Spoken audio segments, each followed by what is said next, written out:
एक लड़की की शादी होती है और बड़ी धूमधाम से शादी होती है। एक गरीब पिता अपने बेटी के शादी के लिए हर एक खुशियों को पूरा करने के लिए अपने आप को न्यौछावर कर देते हैं। शादी में किसी प्रकार की कोई कमी न रहे, इसको देखते हुए लड़की के पिता हर एक व्यवस्थाओं को करते हैं।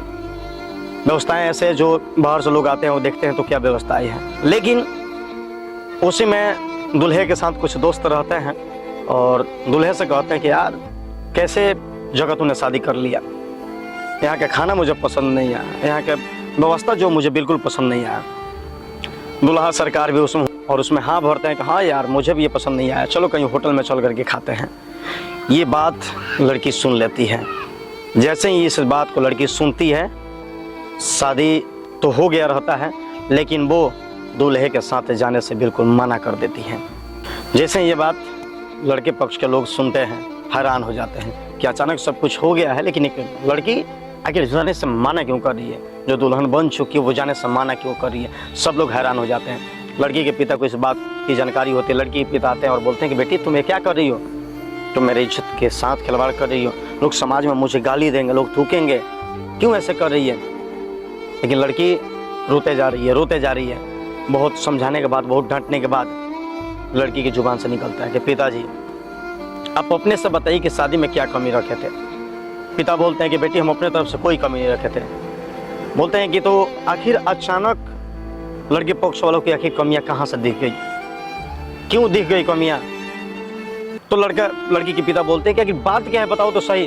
पिताजी मैंने होने वाले हस्बैंड से ये सुना है, उनके दोस्तों से सुना कि खाने में कमी रह गई, तो खाना अच्छा नहीं बना था, तो व्यवस्थाएं अच्छी नहीं थी। जैसे ही ये बात लड़की के पिता सुनते हैं, समझाते हैं कि बेटी लड़की वाले हमेशा कमज़ोर होते हैं और हम कितना भी व्यवस्था कर दे लेकिन लड़के पक्ष वालों की कमी लगती है। लेकिन दूल्हा सरकार से ये हमारा हाथ जोड़ के विनती रहेगा कि किसी प्रकार की कोई कमी रह गई हो तो उसे माफ़ करें और हमारे बेटी को कभी इसका ताना नहीं दे, हमारे बेटी को कभी तकलीफ ना हो, ये स्वीकार करते हुए बेटी को लेकर के जाए।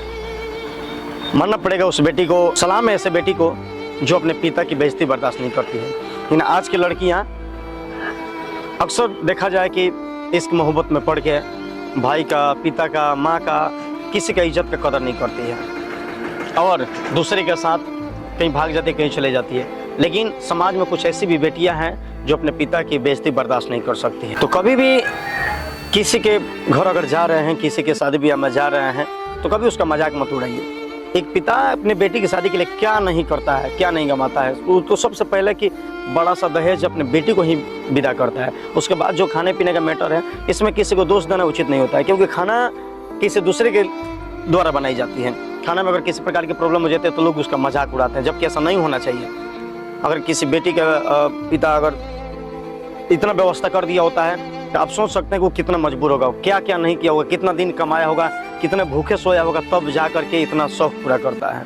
तो कभी भी किसी के शादियों में जाइए, चाहे किसी की शादी की ब्याह, किसी की बेटी के ब्याह हो, तो कभी ऐसा शब्दों का इस्तेमाल मत कीजिए कि लड़की को चोट लगे या फिर उसके परिवार वालों को चोट लगे। उम्मीद करते हैं कि कहानी आपको पसंद आई होगी। मिलता है नेक्स्ट वीडियो में, तब तक के लिए जय हिंद।